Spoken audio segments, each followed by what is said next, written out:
Coucou tout le monde, aujourd'hui on se retrouve pour un update lecture, donc j'ai plusieurs livres très intéressants à vous présenter. Donc aujourd'hui nous allons parler de Derrière la porte de Mocha, Psychanalyse des dessins animés de Geneviève Gennati, Sirius de Stéphane Servant, et pour finir, Les enfants hyperactifs du docteur Céline Causse. Donc nous allons commencer par Derrière la porte de Mocha. Donc c'est un petit garçon qui s'appelle Damien, qui a environ 8 ans, qui vit dans une grande maison avec sa belle-mère, sa belle-sœur et son père qui est toujours absent de la maison.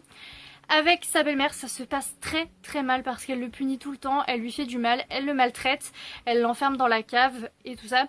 Et dans cette maison où il y a des domestiques, eh bien personne ne peut venir en aide à Damien. Voilà, Damien se retrouve seul face à sa belle-mère en fait. Et la seule personne qui sera capable de l'aider est Lily Catherine. Mais qui est Lily Catherine? Donc déjà dans le roman, quand on parle de la belle-mère, c'est toujours sous le terme elle.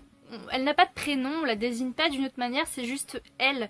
Et je trouvais ça super intéressant en fait, cette manière de parler de cette femme en fait, cette femme cruelle, parce que le terme elle, le fait qu'on ne puisse pas la désigner autrement, qu'elle n'ait pas de nom, ça montre à quel point elle est cruelle et qu'elle est représentée comme un monstre. Et on a Damien qui est un petit garçon avec quand même du caractère, qui cherche à se venger, qui cherche absolument à faire du mal à sa belle-mère autant qu'elle lui en fait. Donc j'ai mis un peu de temps à comprendre ce comportement-là parce que ça me paraissait bizarre, parce que généralement quand on se fait maltraiter, c'est plutôt des réactions de défense qu'on a ou des réactions de soumission, et là c'était plutôt de la rébellion, donc j'étais assez surprise, hein, mais bon, j'ai fini par m'habituer et à essayer de comprendre pourquoi. Donc c'est une sorte de roman noir pour ados. Je pense qu'approfondir ce côté obscur, ça aurait pas été une mauvaise chose, parce que c'était noir certes, mais pas assez à mon goût, il manquait quand même quelques petites choses. En fait, Mocha a une plume assez fluide, et en fait, je trouve qu'il rend ce roman noir plus facile à digérer en fait, c'est-à-dire qu'il a une plume tellement légère en fait que par exemple la cruauté de la belle-mère, je trouve qu'elle est adoucie par la plume de l'auteur, et c'est la même chose pour l'histoire en elle-même en fait. Il y avait quelques petites longueurs, mais j'ai quand même passé une bonne lecture, et en plus de ça, sur la couverture en fait c'est une image prise du film Les Autres avec Nicole Kidman. J'adore ce film, et c'est vrai qu'en fait le livre m'a quand même fait penser un petit peu à ce film là, donc bon, donc je lui mets un 7 sur 10. Maintenant nous allons parler de Psychanalyse des dessins animés de Geneviève Gennati. Donc c'est un livre que j'ai beaucoup aimé et je tiens d'ores et déjà à le dire parce que je sais que nombreux d'entre vous sont intéressés par ce livre. C'est un livre tout à fait abordable, hein. C'est pas parce qu'il y a écrit Psychanalyse que forcément tout le bouquin est écrit en termes psychologiques, hein. Tout va bien. Donc voilà, c'est un livre que j'ai trouvé très facile à lire, et si jamais il y a quelques petites difficultés, il y a un glossaire à la fin du livre, personnellement qui ne m'a pas du tout servi, parce que je n'ai pas eu de mal à lire ce livre, mais bon voilà. C'est un livre très clair, donc abordable à tous. Alors, dans ce livre, on va voir vraiment de très nombreuses choses. On va parler un petit peu de tout, par exemple des stratégies de publicité pour attirer les enfants, pour attirer un public, comment est ficelé un dessin animé pour justement happer le spectateur, enfin voilà, pour qu'il soit attentif, quels sont en fait les procédés de stratégie justement vis-à-vis de l'enfant pour qu'il soit attiré par tel dessin animé. On a les caractéristiques psychologiques des dessins animés, on a à quel âge correspond telle problématique, on a aussi comment choisir un dessin animé, enfin voilà, c'est hyper complet, c'est vraiment un livre super complet. Et j'ai vraiment adoré le lire parce que c'est tellement enrichissant, j'ai vraiment appris énormément de choses, c'est un super bouquin. Le seul petit reproche que je peux faire, c'est que je trouve que les comparaisons entre les dessins animés et la problématique entre guillemets du chapitre, il n'y en avait pas tant que ça, voilà, elles n'étaient pas très nombreuses, pas très approfondies non plus, je trouve, ça aurait pu être un petit peu plus poussé, mais sinon voilà, il y en a quand même, hein. Donc voilà, dedans on aborde vraiment les dessins animés super connus, genre Le Roi Lion, Pokémon, le Kirikou, hein, voilà, Kirikou, Babar et tout ça, donc ce sont des dessins animés que tout le monde connaît, généralement, donc voilà, c'est un livre très abordable.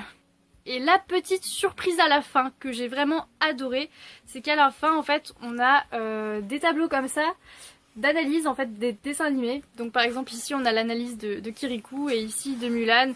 Donc on a contenu manifeste, contenu latent et notre avis, enfin l'avis de l'auteur sur tel dessin animé.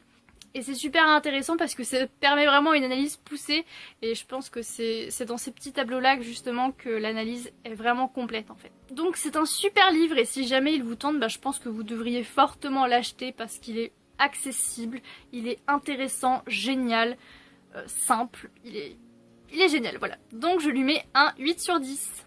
Et maintenant on va passer au livre que vous attendez tous, Sirius de Stéphane Servant. Donc j'ai été regarder quelques petites chroniques et je suis l'une des rares à ne pas du tout avoir aimé ce livre. Donc l'histoire se passe dans un paysage post-apocalyptique en fait, où les animaux n'existent plus, ils sont tous décédés, et les humains peinent à survivre. Donc je saurais pas trop quoi vous dire de plus parce que c'est compliqué comme livre à résumer en fait. Ensuite, deux personnages totalement insupportables. Donc on a Kid qui est un petit garçon qui parle très très mal, donc je dirais qu'il a à peu près 4 ans. C'est une horreur à lire parce que justement en fait l'auteur fait des fautes exprès pour qu'on se mette bien en tête que c'est un petit garçon, qu'on le visualise bien comme il est censé être. C'est vrai que c'est un petit garçon qui représente quand même bien l'enfant en lui-même parce qu'il pose plein de questions, il parle pas très très bien, mais c'était insupportable à suivre, c'était vraiment chiant. Il savait pas parler et moi les personnages comme ça me gonfle quoi. Parce qu'il y a quand même des enfants sur cette terre qui ont beau avoir 4 ans, parlent très bien. Et on a le personnage d'Avril qui est sa sœur entre guillemets et elle aussi c'était une catastrophe. Je sais pas, j'ai jamais réussi à comprendre ce personnage, je l'ai trouvé particulièrement bizarre parce qu'à un moment elle était très gentille, à un moment elle était très méchante. Je sais pas, elle était un petit peu perdue dans sa tête et c'était vachement chiant en fait à suivre.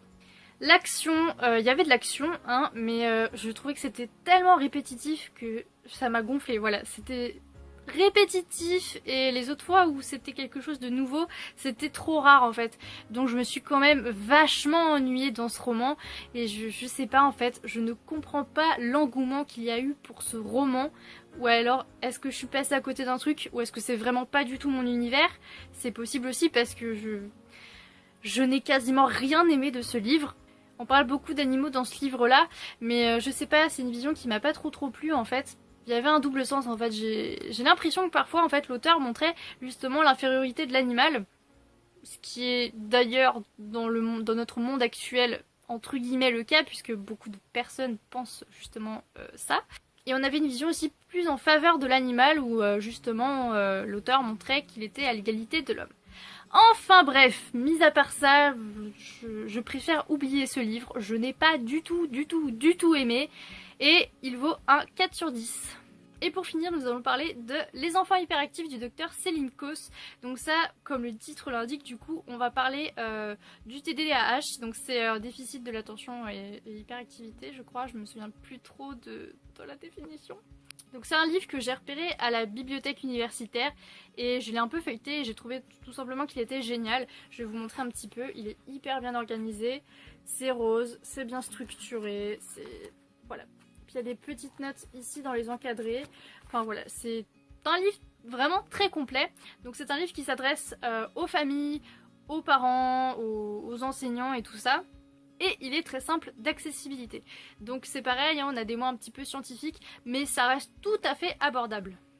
Donc dans ce livre, on va vraiment parler de l'hyperactivité au niveau biologique, au niveau social, au niveau interaction et tout ça. Enfin voilà, les conséquences que ça va avoir sur l'enfant, ce qu'il faut privilégier, ce qu'il faut faire, les différentes manières de traiter l'hyperactivité et le TDAH.